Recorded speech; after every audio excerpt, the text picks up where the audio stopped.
Herkese selam dostlar, kanalıma hoş geldiniz. Hoş geldiniz. Merhabalar. Merhaba. Abi bu ne heyecan ya böyle? Abi siz yeni geliyor da ondan çok heyecanlandık. Karşınızda Hadzade Sana,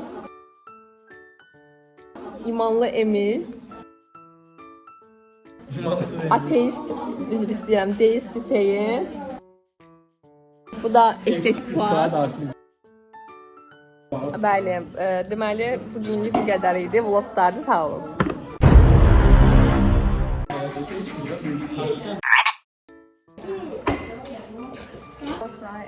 Eləmə da. Ağlama Leyla. Mən vlog atıram, bu ekləyəcəm. İstanbul sorbalıq edir. Lerdə onları YouTube'da paylaşacaq. Mənə niyə möhkəm oldun? Xalqa səslənsən. Xalqa səslən. Fuat, YouTube'a başlayıram. Nə demək istəyirəm? Hə?